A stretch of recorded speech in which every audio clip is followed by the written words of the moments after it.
जय हिंद। आप सभी का स्वागत है हमारे YouTube channel GS with Mithun sir.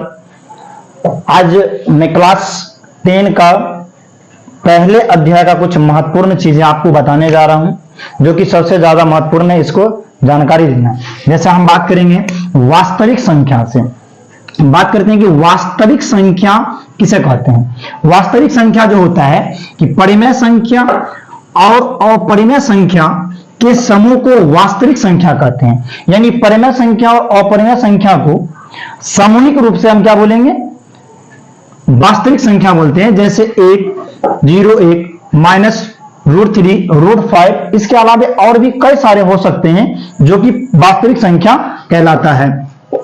अगला बात करते हैं परिमेय संख्या। परिमेय संख्या किसे कहते हैं? वैसी संख्या जिन्हें हम P/Q के रूप में लिख सकते हैं। यानी वैसी संख्या जिसको हम P/Q के रूप में लिख सकते हैं, उसे हम क्या बोलते हैं? उसे बोलते हैं परिमेय संख्या। जहां P और Q क्या है? एक पूर्णांक। P और Q एक क्या है? वो पूर्णांक संख्या है और Q = 0, यानी Q के बराबर वो 0 नहीं होगा। जैसे बात करेंगे अगर 1, 2, 3, 4 या बटा में बात करेंगे 4/5, -2/5, 2 हो सकता है, 3 हो सकते हैं, 5 हो सकते हैं। इसके अलावा और कई सारे अंक ऐसे हैं जो परिमेय संख्या कहला सकता है। अब अगला बात करते हैं कि अपरिमेय संख्या। अपरिमेय संख्या क्या किसे कहते हैं? तो ऐसी संख्या जिन्हें हम P/Q के रूप में, Q के रूप में नहीं लिख सकते हैं, जिसे हम P/Q के रूप में नहीं लिख सकते हैं या नहीं लिखा जा सकता है, उसे अपरिमेय संख्या कहते हैं। उसे अपरिमेय संख्या कहते हैं। जैसे √3, √5, √11, √7 या ऐसे कई जिसका वर्गमूल नहीं निकलता हो। इसके अलावा भी और कोई संख्या हो सकता है, जैसे √13 हो गया, जैसे √17 हो गया। इसके अलावा √19 होता है, √23 होते हैं। ऐसे कई सारे संख्या होते हैं जो अपरिमेय संख्या होता है। अब अगला बात करते हैं कि प्राकृत संख्या। प्राकृत संख्या क्या होता है? कहते हैं गिनती की संख्या या 1 से शुरू होने वाली संख्या को प्राकृत संख्या कहते हैं। मतलब जिसे हम गिन सकते हैं, जैसे 1, 2, 3, 4, 5 गिन सकते हैं। क्या हम 0 गिन सकते हैं? नहीं, 0 को हम नहीं गिन सकते हैं, इसलिए 1 से शुरू होता है और 1 से लेकर के कहां तक चला जाएगा? ये चला जाएगा अनंत तक, यानी जितना आप गिन सकते हैं वहां तक जाएगा। और इसे हम क्या कहते हैं? प्राकृत संख्या कहते हैं। यानी गिनती की संख्या या 1 से शुरू होने वाली संख्या को हम बोलते हैं प्राकृत संख्या। जैसे 1, 2, 3, 4, 5, 6, इसके अलावा और भी कई सारे रह सकते हैं। लेकिन अगर हम बात करेंगे क्या -2 प्राकृत संख्या हो सकता है? नहीं। क्या -4 हो सकते हैं? ये भी नहीं हो सकता है। -5 हो सकता है? बिल्कुल नहीं हो सकता है। क्यों? क्योंकि इसे हम कभी भी गिन नहीं सकते हैं, इसे हम गिन नहीं सकते हैं, क्योंकि माइनस में किसी भी चीज को गिना नहीं जाता है। अब हम लोग देखते हैं कि पूर्णांक संख्या किसको बोलते हैं। पूर्णांक संख्या क्या होता है?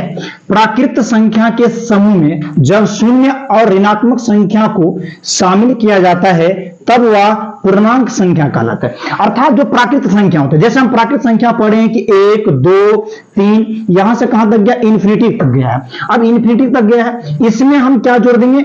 0 को जोड़ देंगे, माइनस वाले को जोड़ देंगे। माइनस वाले को जोड़ने के बाद और 0 को जोड़ने के बाद ये क्या होता है? ये पूर्णांक संख्या बन जाता है। ये क्या बन जाता है? पूर्णांक संख्या। इसके अलावा भी कई संख्या हो सकते हैं। एक के अलावा आप जितने आगे बढ़ेंगे, माइनस में हो या प्लस में हो, अनंत तक जा सकता है। यानी इधर आप 1, 2 ये अनंत तक जा सकता है और 0 माइनस में लेंगे तो -2 भी कहां तक जा सकता है? अनंत तक। ये क्या कहलाएगा? पूर्णांक संख्या कहलाएगा। अब अगला पढ़ते हैं कि अगला क्या है हमारे पास? पूर्ण संख्या। पूर्ण संख्या क्या होता है? पूर्ण संख्या के बारे में समझते हैं। कहता है कि प्राकृत संख्या के समूह में जब शून्य को शामिल किया जाता है तो उसे पूर्ण संख्या कहते हैं। यानी अगर प्राकृत संख्या जो हम 1 से शुरू करते हैं, 1 से लेकर के अनंत तक, उसमें केवल क्या जोड़ देते हैं? 0 जैसे ही जोड़ते हैं तो वो 0 जोड़ने के बाद वो कौन सी संख्या बन जाता है? तो वो बन जाता है पूर्ण संख्या बन जाता है। वो क्या बनता है? पूर्ण संख्या। ये सभी जो है एक परिभाषा है किसी संख्या के बारे में जानकारी के लिए, और इससे क्या होता है कि हम ये समझते हैं कि कब ऑब्जेक्टिव क्वेश्चन जो होता है बनने में आसानी होता है। अब यहां से ये जो पढ़ने वाले हैं यूक्लिड विभाजन एल्गोरिथम परिमेयिका, अर्थात ये जो हम पढ़ेंगे ये सबसे इंपॉर्टेंट है इस चैप्टर के लिए, यानी 10वीं क्लास के 1.1 चैप्टर के लिए सबसे महत्वपूर्ण ये है। क्या कहते हैं कि दो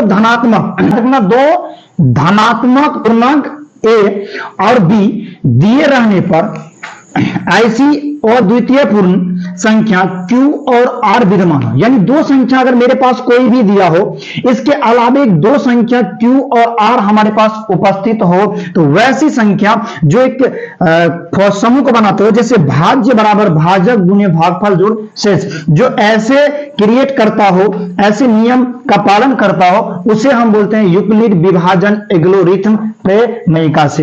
अर्थात A बराबर होता है BQ प्लस में R, जहां की 0 से बड़ा होगा R, 0 से R बड़ा होगा और R 0 के बराबर भी होगा, परंतु R से बड़ा होगा हमेशा B, R से क्या होगा? ऑलवेज बड़ा होगा B। A क्या है?